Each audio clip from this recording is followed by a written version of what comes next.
ماہ ذی الحج شریف جیسے ہی قریب آتا ہے، قربانی کے ایام، حج کے ایام اور ان کی یادیں تازہ ہو جاتی۔ امت مسلمہ کا الحمدللہ ایک خاص ولولہ اور ایک خاص ذوق ہوتا ہے اسلامی شعائر کے لیے، اور لوگ بڑی توجہ سے اور بڑی جد و جہد سے، بڑی کوشش اور کاوش سے اسلامی عبادات بجا لاتے ہیں۔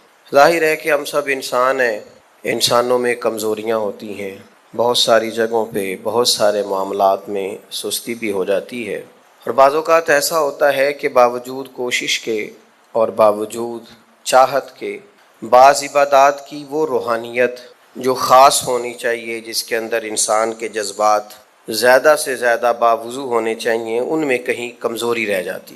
یہ جو قربانی ہے، یہ محض اللہ تعالیٰ کی رضا کے لیے جانور کو ذبح کرنا۔ ظاہر ہے اس کے لیے ضرورت ہوتی ہے کہ کچھ لوگ اس سے پہلے جانوروں کو پالیں، ان کی پرورش کریں، فارمنگ کریں، پھر اس کے بعد وہ اسے لا کے فروخت کریں، خریدنے والا بھی اسے خوش دلی سے خریدے، پھر اس کو ذبح کرے۔ یہ ساری ضروریات ہیں، ضرورت کے مطابق اس کام کو کرنا اور اس سے مناسب نفع کمانے میں حرج نہیں، لیکن قربانی کو کمرشل نہ بنا لیا جائے، اس کی روح کو سمجھا جائے۔ جو لوگ بڑے ذوق سے، شوق سے، توجہ سے، محبت سے جانور لاتے ہیں اور لا کر کے وہ فروخت کرتے ہیں، اور پھر وہ اپنی زبان سے کہہ رہے ہوتے ہیں کہ یہ سنت ابراہیمی علیہ السلام ہے اور اس کو ادا کرنے کے لیے ہم نے بڑے شوق سے جانور کو پالا ہے، ان سے اللہ تعالیٰ نے قرآن حکیم کے اندر بندہ مومن کی کامیابی اور اس کی فلاح کے لیے جو نصاب بیان فرمایا ہے، ان میں سے ایک اہم بات یہ بیان کی ہے کہ مومنوں کی یہ نشانی ہے کہ والذین ہم عن اللغو معرضون، فرمایا وہ لوگ بے معنی اور فضول چیزوں سے پرہیز کرتے ہیں، لغویات سے، فضولیات سے، بے مقصد کاموں سے اپنے آپ کو بچا کے رکھتے ہیں۔ یہ مومن کی شان، ہر جگہ پہ الجھ جانا، ہر بحث کے اندر حصہ لینا، ہر مقام میں کسی نہ کسی شغل کا شکار رہنا، یہ مومن کی شان نہیں۔ مومن کو اللہ تعالیٰ نے وقار عطا فرمایا ہوتا ہے، اس کو اللہ تبارک و تعالیٰ نے اعزاز سے نوازا ہوتا ہے، کرامت انسانیت کے ساتھ ساتھ خیر امت کا تاج بھی اللہ نے دیا ہوتا ہے۔ مومن بڑی فضیلت والی باشعور قوم ہے، وہ لغویات، فضولیات، بے مقصد اور بے معنی چیزوں میں الجھ کر اپنی زندگی کو ضائع نہیں کرتے۔ وقت جیسے جیسے گزر رہا ہے، حالات جیسے جیسے بدل رہے ہیں، لہو و لعب کی کثرت ہو رہی ہے، کھیل کود، آنا جانا، گھومنا پھرنا، ان میں ڈھیر سارا وقت مسلمانوں کا ضائع ہوتا ہے۔ اللہ تعالیٰ نے زبردست تخلیقی صلاحیتیں دی ہیں، اللہ تعالیٰ نے شعور کی نعمت دی ہے، کہہ سکتے ہیں، لکھ سکتے ہیں، بول سکتے ہیں، اچھی منصوبہ بندی کر سکتے ہیں، ایک بہترین نظم کے ساتھ بڑی ساری چیزوں کو آگے لے کے جا سکتے ہیں، لیکن الجھے ہوئے ہیں فضول بحثوں میں، الجھے ہوئے ہیں بے معنی اور بے مقصد کاموں میں، لا یعنی طرز زندگی میں۔ دیکھیں، محنت بھی اگر با مقصد نہ ہو وہ بھی فائدہ مند نہیں ہوتی، محنت بھی با مقصد ہو، با معنی ہو، جد و جہد بھی کریں تو وہ بھی مقاصد والی ہو۔ آپ غور کیجئے، یہاں سے فرض کر لیں آپ کہ لاہور آپ گاڑی پہ جاتے ہیں تو آپ کا 5,000 کا 10,000 کا پیٹرول لگتا ہے، یا 1,000 2,000 کرایہ لگ جاتا ہے۔ اب ایک شخص کہتا ہے جی میں اس طرح کروں گا کہ پیدل میں نے جانا ہے لاہور اور میں کرایہ بچاؤں گا، تو چلا گیا پیدل، 2,000 اس کا بچ گیا، لیکن اب چونکہ پیدل گیا ہے اور پیدل آیا ہے، بیمار ہو گیا ہے، جو ضروری کام اس نے کرنے تھے تھکاوٹ کی وجہ سے وہ نہیں ہو سکے، اور جو اس نے وقت ضائع کیا آنے جانے میں، اس میں کتنا کام ہو سکتا تھا۔ اب اس نے محنت تو کی ہے، لیکن وہ محنت اس نے با مقصد، اچھا ہو سکتا ہے بیمار ہو گیا خدا نہ خواستہ تو ڈبل پیسے لگ جائیں۔ ہمارے ہاں ملنگ ہوتے ہیں نا، ملنگ اکثر فارغ ہوتے ہیں، کام کوئی، ملنگ ہوتے ہی وہ لوگ ہیں جن کو کام کوئی نہیں ہو، تو پیدل جا رہے ہیں داتا صاحب، پیدل جا رہے ہیں وہ حضرت بابا صاحب، تو کہیں نہیں کہا داتا صاحب نے کہ میرے پاس پیدل آنا، داتا صاحب تو خود گھوڑے پہ بیٹھ کے آئے تھے جب اپنے علاقے سے آئے تھے۔ تب یہ کون سا آپ کام کر رہے ہیں جو بے معنی ہے، مبہم ہے، مہمل ہے؟ آپ کون سی ایسی اس میں آپ مجاہدہ بالنفس کر رہے ہیں جس کا کوئی مطلب ہی نہیں ہے؟ یہ تو وہ بات ہوئی کہ کھیت میں دانہ ڈالا نہیں اور ہل چلاتے رہے، اس میں کھاد ڈالتے رہے، اس کو پانی دیتے رہے، لیکن بیج تو ڈالا ہی نہیں۔ جب تک آپ بیج نہیں ڈالیں گے تو کیا حاصل کرنا چاہتے ہیں آپ کھیت سے؟ حصول کیا ہے آپ کا، مقصد کیا ہے؟ اچھی طرح اس بات کو سمجھ لیں کہ محنت بھی با مقصد ہو، بے مقصد بلا وجہ کی، وہ کیا کہتے ہیں پنجابی میں کہ آپ مدھانی پانی میں ڈالیں گے تو مکھن نکل آئے گا، اس کے لیے دودھ چاہیے، فقط دودھ نہ ہو، دودھ بھی کسی شخص نے جما رکھا ہو، دہی بنا ہوا ہو، پھر آپ اس کے اندر محنت کریں گے تو مکھن نصیب ہوگا۔ بلا وجہ کی مشقتیں کر رہے ہیں، بغیر کسی سبب کے جدو جا رہے ہیں، 100 کلومیٹر کا 200 کلومیٹر کا سفر کر کے مقصد کیا ہے؟ 2 تصویریں لینی، مقصد حیات ہے میرے بھائی۔ وہ سفر کیا ہے گھوم کے، اور وہ کہاں چلے گئے اور جا کے واپس لوٹ کے آئے، تو نتیجہ کیا ہے؟ ہم جی گھومنے گئے تھے، مبہم اور بے معنی۔ بنی اسرائیل کے جو جرم تھے نا، ان میں ایک جرم قرآن مجید نے ان کا یہ بیان کیا ہے کہ بہت سوال کرتے تھے، بہت بحث کرتے تھے۔ ان کی جن چیزوں کو عبرت بنانے کا اور سبق لینے کا ہمیں کہا گیا ہے، ان میں یہ ہے کہ کثرت اور بے معنی سوال۔ ایک بندہ قتل ہو گیا ہے، حضرت کلیم کی بارگاہ میں وہ آئے ہیں، حضرت کلیم علی نبی نام علیہ الصلاۃ والسلام نے ان سے فرمایا ہے ایک گائے ذبح کرو، مرنے والے کو اس کا کچھ حصہ مارو، مرنے والا اٹھ کے بتا دے گا مجھے کس نے قتل کیا۔ اب انہوں نے پوچھا جی گائے کا رنگ کیسا ہونا چاہیے، عمر کتنی ہونی چاہیے، بوڑھی ہو جوان ہو؟ اتنے سوال، بے معنی سوال، بے مقصد سوال، بحثیں ہی بحثیں اور الجھاؤ ہی الجھاؤ۔ اور زندگی کے اندر یعنی زمانہ بیت گیا یہ پوچھتے ہوئے کہ جناب عیسیٰ علیہ السلام کی نانی کا نام کیا ہے، حضرت موسیٰ کی والدہ کا نام کیا، یہاں تک کہ ایک صاحب یہ پوچھنے آ گئے کہ بتایا جا سکتا ہے کہ معراج کی رات جو براق گیا تھا اس کا رنگ کیا ہے؟ خدا کے بندو، یہ سوالات آپ کی ضروریات کے سوال ہیں، عجیب نوعیت کے سوال ہیں۔ اور پھر یہ بحثیں جو لوگ چھیڑتے ہیں ان کو لوگ بڑا عظیم آدمی سمجھتے ہیں کہ دیکھو یہ بڑی خاص بات نکال کے لایا ہے۔ اور میں نے یہ داستان سرائی کے منظر حرم شریف میں دیکھے، ایسی بات کو روایت کر دیا جاتا ہے چند پیسے کمانے کے لیے کہ میں زیارتیں کراتا ہوں، وہ ایسی ایسی زیارت بیان کر دیتے ہیں جس کا تصور ہی نہیں ہے سرے سے۔ مجھے ایک صاحب زیارت کرانے کے لیے لے گئے تو کہنے لگے وہ جو نبی کریم علیہ السلام نے ایک مقام پہ فرمایا تھا نا کہ یہ بکری کا بچہ جو مرا ہوا ہے تم بتا سکتے ہو کہ اس کے مالکوں کی نظر میں اس کی کیا قیمت ہے؟ تو صحابہ نے کہا کوئی قیمت ہوتی تو یہاں پھینک دیتے، کوئی قیمت نہیں۔ کہنے لگے وہ جو حدیث اور وہ جو واقعہ ہوا تھا جہاں سرکار نے یہ بیان کیا تھا وہ یہ جگہ تھی، اس کی زیارت کر لیں۔ تو میں نے ان سے پوچھا آپ کو کیسے پتہ یہ جگہ تھی؟ میری بات کی سمجھ آ رہی ہے؟ کیسے پتہ ہے آپ کو؟ کتاب میں بخاری میں حدیث موجود ہے لیکن وہاں تو کوئی تعین نہیں ہے کہ وہ خاص، یہ بعض اوقات یہ ہوتا ہے کہ سرکار فلاں محلے سے گزر رہے تھے، لیکن بھائی نے ہی آپ نے تعین کر دیا اور تبدیلی یہ وقت کے ساتھ جگہیں بدل گئیں، حالات بدل گئے، کہیں خالی زمین پر مکانات آپ نے تعین کیوں کر کے کیا؟ کس وجہ سے کیا؟ ایک نئی بات جڑنے کے لیے؟ اسلام دنیا میں صرف بحث کرنے کے لیے آیا ہے؟ آپ روز ایک نئی بحث کریں گے، روز ایک نئی کہانی بنائیں گے، روز ایک آپ عنوان بنائیں گے جس پر مجادلہ ہو، مکالمہ ہو، مناظرہ ہو۔ دین کے اخلاقی پہلو اور جو عمل کے لیے دین دنیا میں آیا تھا اس پر عمل کب کرنا؟ فضول قسم کی ابحاث میں وقت ضائع ہوتا ہے اور ہم بڑے مزہ لے لے کے، لطف لے لے کے ان چیزوں کو سنتے ہیں، غور کرتے ہیں۔ عزیز بھائی سنو اللہ کے حبیب نے کیا فرمایا۔ حضور فرمانے لگے خوبصورت مسلمان وہ ہے جو بے مقصد باتوں کو چھوڑ دے، لا یعنی اور بے مقصد چیزوں کو چھوڑ دے، با مقصد معنی خیز جو اس کی ضرورت کا کام ہے وہ ضرورت کی حد تک اپنے آپ کو وقف رکھے۔ اور پھر دوسرا، ہم ایک اور کام کے اندر بہت زیادہ شوق رکھتے ہیں، میری ذمہ داری جو ہے میں وہ کام ٹھیک نہیں کرتا لیکن مجھے دوسرے کے کام میں مداخلت کرنے کا بڑا شوق، بجائے اس کے کہ میں اپنا خیال رکھوں کہ جو اللہ تعالیٰ نے میرے اوپر ذمہ داری ڈالی ہے وہ میں کس طرح سے سر انجام دے رہا ہوں، میں دوسروں کا خیال رکھتا ہوں۔ ہمارے استاد صاحب مختلف اساتذہ کی میٹنگ کرتے تو ایک جملہ ان کا مجھے بڑا یاد رہ گیا، وہ کہنے لگے مہربانی کیجیے گا اپنی اپنی کلاس کا خیال رکھیے، دوسروں کی کلاسوں کا خیال وہ ان کی ذمہ داری ہے، ان کی ثواب دید ہے جو استاد اس کلاس کو پڑھاتے ہیں۔ اپنی ذمہ داری، اپنی ڈیوٹی۔ میں آپ سے عرض کرتا ہوں اگر ہمارے ہاں مزاج مداخلت کا نہ ہوتا، ہمارے ہاں اپنی ڈیوٹیاں اپنے حساب میں اپنے دائرہ کار میں رہ کے کرنے کا مزاج ہوتا، بہت سارے کام صحیح ہو رہے ہو، لیکن یہاں ہر شخص کو اجازت ہے وہ ہر کام کرتا ہے۔ آپ بیمار ہو جائیں لوگ تیمارداری کرنے آئیں گے، جتنے لوگ پتہ لینے آئیں گے سارے ایک ایک نسخہ بھی بتا کے جائیں گے، یہ کھا لیں اس سے مجھے فائدہ ہوا تھا۔ حالانکہ آپ کسی اسپیشلسٹ ڈاکٹر کے پاس جاتے ہیں، آپ کہتے ہیں میں بیمار ہوں تو وہ پہلے آپ کا بلڈ پریشر دیکھتا ہے، پھر ایک کونے میں وہ لکھتا ہے کہ آپ کو شوگر تو نہیں، پھر آپ کا وزن پوچھتا ہے، عمر پوچھتا ہے، اس تقاضے کی روشنی میں ان ساری چیزوں کو دیکھ کر نسخہ تیار کرتا ہے، لیکن وہ جو آپ کے لیے چاروں مغز بنا کے لایا اس نے کچھ بھی نہیں پوچھا کہ بھئی آپ کو شوگر تو نہیں، بلڈ پریشر تو نہیں، یہ والا مرض تو نہیں، لے آیا ہے چونکہ ہر بندے کو حکیم بننے کا شوق ہے۔ اسی طرح ہر آدمی کو دینی مسئلہ بیان کرنے کا شوق ہے۔ اس نے کوئی 4 کتابیں بھی نہیں پڑھی، وہ ضروریات سے بھی آگاہ نہیں، اسے نہیں پتا کہ دین کے مختلف پہلوؤں کا عنوان کیا ہے۔ کسی استاد کے پاس وہ نہیں بیٹھا، 4 باتیں کہیں سے سن لی ہیں اور 4 چیزیں کہیں سے اس نے دیکھ لی ہیں تو وہ بہت بڑا جناب دائی بن کے وہ کام کر رہا ہے۔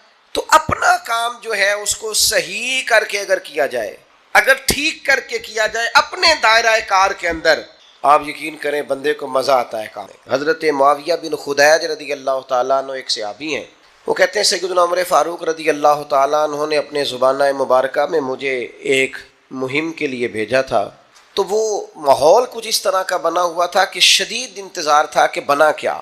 تو آج کل کا تو دور تھا نہیں کہ فوراً آپ کسی چیز کو لائیو دیکھ لیں یا واٹس ایپ پہ فوراً آپ کو میسج کر دی، دور سے آنا ہے اور آ کر ہی کسی نے پیغام دینا۔ تو ابن خدیج رضی اللہ تعالیٰ عنہ کا بڑا انتظار تھا جناب عمر کو۔ فرماتے میں دوپہر کے وقت خبر لے کے مدینہ طیبہ میں آیا، چلچلاتی دھوپ تھی، گرمی کا موسم تھا اور رواج بھی تھا دوپہر کا کھانا کھا کے لوگ آرام کرتے ہیں۔ بعد ظہر میں پہنچا، اکثر دروازوں کے کواڑ میں نے بند دیکھے، تو میں نے کہا کہ عصر کے بعد جناب عمر کو پیغام دوں گا کہ اللہ نے فتح دے دی۔ فرماتے ہیں کہ بعد عصر میری ملاقات ہوئی تو جناب عمر تو نماز کا سلام پھیرتے ہی پوچھنے لگے، او یار اللہ تیرا بھلا کرے، میں تو تھک گیا تیرا انتظار کر کر، کیا نتیجہ نکلا، اللہ نے کامیابی دی؟ تو فرماتے ہیں میں نے فوراً کہا حضور اللہ کا شکر ہے، اللہ نے اپنے فضل سے مسلمانوں کو کامیابی دی۔ حضرت عمر کہنے لگے کہ جو رستہ ہے وہی مجھے معلوم ہے اور جنگ کا دورانیہ بھی معلوم ہے، تو آپ دیر سے کیوں آئے؟ میں بے چین تھا۔ حضرت معاویہ بن خدیج رضی اللہ تعالیٰ عنہ عرض کرنے لگے حضور میں تو آ گیا تھا ظہر کے بعد، لیکن اس خیال سے کہ آپ سو رہے ہوں گے، اس خیال سے کہ آپ آرام فرما ہوں گے، میں نہیں آیا کہ عصر کے بعد مسجد میں ملاقات ہوگی تو میں بتا دوں گا۔ تو یہ جناب عمر کا طرز ہے، یہ وہ لوگ ہیں جن کا وجود اس طرح کا تھا کہ ہر چیز میں ٹھہراؤ تھا۔ حضرت عمر فرمانے لگے سویا کرتا تھا میں، لیکن امیر المومنین بننے سے پہلے تم دوپہر کی بات کرتے ہو، میں تو احساس ذمہ داری کے بوجھ میں اتنا دبا ہوں کہ رات کو بھی جی بھر کے نہیں سو پاتا۔ میں سمجھتا ہوں میری ڈیوٹیاں ہیں، مجھے ڈیوٹیاں کرنی چاہیے، اپنی ذمہ داری کو مجھے صحیح طریقے سے سر انجام دینا چاہیے، مجھے اپنا کام وقت پر کرنا چاہیے۔ تو ہم کیا کرتے ہیں؟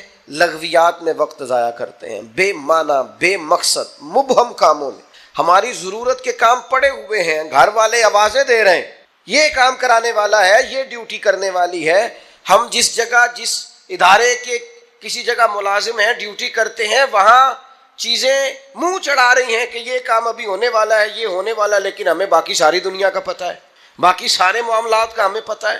ہم نے اپنی ڈیوٹی صحیح کرنی۔ حضرت سعد بن ابی وقاص رضی اللہ تعالیٰ عنہ کو جناب عمر نے بلا کے کہا میرا دل کرتا ہے آپ ایک صوبے کے گورنر بن جائیں۔ تو حضرت سعد بن ابی وقاص کہنے لگے حضور کوئی میدان والا کام بتائیں، کوئی تلوار والا کام بتائیں، مجھے وہ کام بتائیں کہ میں دشمن کے مقابلے میں ڈٹ جاؤں اور میں کسی غزوے میں نکلوں، جہاد پہ نکلوں اور میں فوج کی سپہ سالاری کروں۔ یہ بیٹھ کر کام کرنا اور حکومت کرنا یہ میرے بس کی بات نہیں، ہم تو گھوڑوں پہ رہنے والے لوگ ہیں۔ شہاب الدین محمد غوری، اللہ نے اس شخص کا وجود پاکستان کو عطا کیا۔ کسی نے ان سے کہا غوری صاحب ملاقات کرنی ہو تو کہاں ملیں گے؟ فرمانے لگے ہم نے کہاں ملنا، ہم تو گھوڑوں کی پشت پہ ہوتے ہیں، اگر کبھی گھوڑے کی پشت پہ ملنا ہوا تو ملاقات کر لینا۔ زندگی ایک سفر ہے، ہم اپنی ڈیوٹی کر رہے ہیں، ہم کسی اور کام میں الجھنا نہیں چاہتے، ہمارا ایک مشن ہے، ہمارا آنے کا ایک مقصد ہے، ہمیں کوئی شخص الجھانے کی کوشش نہ کرے، ہم اپنا سفر کر رہے ہیں، اپنی ڈیوٹی کر رہے ہیں، ہم اپنی ذمہ داریاں ادا کر رہے ہیں۔ ڈیوٹیاں ہی نہیں کرتے، کوئی مقصد ہی نہیں ہے، کوئی کرنے کو کام ہی نہیں ہے، بس وہ یہ کہ کوئی لاؤبالی سا کام مل جائے، کوئی اچانک چکر چل جائے مشہور ہونے کا، کوئی اچانک سلسلہ چل جائے کو کسی طریقے سے آگے نکلنے کا، کوئی سبب لگ جائے کہیں دو جگہ پہ نام ہمارا بھی آ جائے، بے معنی کام ہے بھائی، بے مقصد ہے۔ پہلے بھی کہہ چکا ہوں پھر کہتا ہوں، آپ کسی بڑے آدمی کے ساتھ، سیاستدان کے ساتھ، لیڈر کے ساتھ آپ نے فوٹو کھچا بھی لی تو جب اس کو آپ کا نام ہی نہیں آتا، جب وہ آپ کو جانتا ہی نہیں، مقصد کیا رہا؟ فائدہ اس ماڑے بندے کے ساتھ فوٹو نہ کھنچوائیں جس سے جب بھی بات کریں وہ اسی وقت ہمارے لیے موجود ہو۔ اس کے ساتھ نہ وقت گزاریں جس کے ساتھ ہم سمجھیں کہ ٹائم گزر سکتا ہے. کیوں اس طرح کا لاؤبالی پن دکھاتے ہیں جس سے محسوس ہو کہ ہم شاید کسی احساس کے تلے دبے ہوئے ہیں. با مقصد کام، جدوجہد، خدمت، ڈیوٹی. امام محمد مالک رحمۃ اللہ علیہ شدید علیل ہو گئے تھے، سخت علیل تھے. خبر پھیل گئی کہ اب ان کی صحت جو ہے وہ زیادہ نڈھال ہو گئی ہے، اب کمزوری بڑی بڑھ گئی ہے، مشکل ہو جائے گا. تو چونکہ وہ فقیہ تھے، فقیہ جو ہوتے ہیں وہ مسائل میں کتاب و سنت کو سامنے رکھ کے اس پہ تفکر کرتے رہتے ہیں. تفکر ہر وقت غور کرتے ہیں. آج کل کے لوگ نہیں ہماری طرح کے جو ویوز چیک کرتے رہتے ہیں کہ بھلا کتنے ہو گئے، جو اس چکر میں پڑے رہتے ہیں کہ لائکس کتنے ہو گئے اور کومنٹس کتنے آ گئے. مطلب یہ لوگ نہیں تھے. فقاہت، دین کو سمجھنا، تدبر کرنا کہ نیا مسئلہ درپیش ہوا ہے، لوگوں نے مسئلہ پوچھا ہے تو اس کو کیسے حل کرنا ہے، اس پر غور کرنا قرآن و حدیث کو سامنے رکھ کر. اور وہ فرمایا کرتے تھے کہ میں نے جب بھی کوئی آیت پڑھی ہے نا، پہلے بھی پڑھی ہوئی تھی، دوبارہ پڑھی ہے تو ایک نیا معنی اللہ نے مجھے عطا فرمایا، ایک نیا سبق ملا ہے، اس سے ایک نئی چیز میں نے. تو امام مالک کا لوگوں تک یہ بات پہنچی کہ وہ بیمار ہیں اور شدید بیمار ہیں، علیل ہیں اور بڑے ہی علیل ہیں. ان کے ایک شاگرد تھے پرانے، وہ دور سے تیمارداری کرنے آئے. کہتے ہیں جب مجھے اجازت دی گئی ان کے اہل خانہ کی طرف سے، ان کے کمرے میں پہنچایا گیا تو امام صاحب بے ہوش تھے، تیز بخار تھا. میں نے جا کے سلام لی، دو چار باتیں کی تو امام صاحب بیدار ہوئے. تیز بخار تھا، ہاتھ اٹھاتے تھے تو ہاتھ کانپتا تھا اور نکاہت تھی. اور گھر والے مجھے ان کے بچے، ان کے پوتے بتا رہے تھے کہ کئی دنوں سے کھانا پینا حضرت نے بہت کم کر دیا. لیکن فرماتے ہیں اسی وقت یہ آنکھیں کھول کے کہنے لگے یار شکر ہے اللہ کہ تم آئے ہو. میں ڈھونڈ رہا تھا کہ کوئی عالم دین مل جائے، ایک فقہی جزئیے میں الجھ گیا ہوں. یہ پوچھنا تھا کہ فلاں حد جب بندہ کرتا ہے اس کے بعد صحیح جو ہے وہ سواری پہ کرنی چاہیے یا پیدل کرنی چاہیے. سواری پہ افضل ہے کہ میں اس مسئلے میں الجھا ہوا ہوں، ذرا تھوڑا آنا، یہ دلائل ہیں، یہ دلائل ہیں، یہ فلاں نے لکھا ہے، یہ فلاں نے لکھا ہے، ذرا استنباط کار اس سے مسئلہ کیا ہے. تو شاگرد بڑے نکمے ہوتے ہیں کئی، ذرا تھوڑا سا جان چھڑاتا ہوں کہ کسی طریقے سے یہ کیا لوگ ہیں کہ آخری ہجکیاں چل رہی ہیں اور ابھی امت کو مسائل نکال نکال کے دے رہے ہیں. فرماتے ہیں میں دلیلیں دینے لگا تو امام صاحب میری دلیلیں توڑنے لگے، کہنے لگے نہیں تیری بات تو ٹھیک ہے پر فلاں جگہ یہ بھی تو لکھا ہے نا. میں نے پھر دلیل دی کہ وہ تو ٹھیک ہے پر فرمان امام کا اس پر یہ قول بھی تو موجود ہے. فرماتے ہیں کتنی دیر علمی گفتگو ہوتی رہی، پھر وہ تھک گئے اور لیٹ گئے. تو میں نے کہا آپ آرام کریں، مجھے اجازت دیں. کہتے ہیں ابھی میں ان کی گلی کے کونے پہ آیا تھا کہ ان کے بیٹے کے رونے کی آواز آئی اور میں دوڑ کر پلٹ کر آیا تو اس نے کہا قربان جاؤں اس شخص پر جس کی ساری زندگی قرآن و حدیث میں غور کرتے گزر گئی. یہ دیکھو آخری ہج کی بھی لی ہے تو رسول اللہ کا دین سمجھتے ہوئے لی. آپ گئے ہیں تو امام صاحب کا لے سجنا سا توڑ نبھائی ایسی جان بھی دتی تے رات تیرے، آخری دم تک دین پر غور، کتاب و سنت سے رشتہ. مشن والے لوگوں نے کام کیا. حضرت عمر کو شہید کیا گیا تھا خنجر کے ساتھ اور وہ زہر میں بجھایا کرتے تھے خنجر. کتنے کتنے ہفتے زہر کے اندر خنجر وہ پورے طور پر چھری کو لگ جاتا تھا. وہ اس کا وجہ یہ لکھی ہے کتابوں میں کہ وہ خنجر جب مارتے تھے نا تو زہر میں بھگو رکھا ہوتا تھا بڑا بڑا عرصہ. تو اگر وہ خنجر کے زخم سے بندہ بچ بھی جاتا تھا تو اندر زہر اتر جاتا تھا جو خنجر کے ساتھ لگا ہوتا، اس سے بچ نہیں پاتا تھا.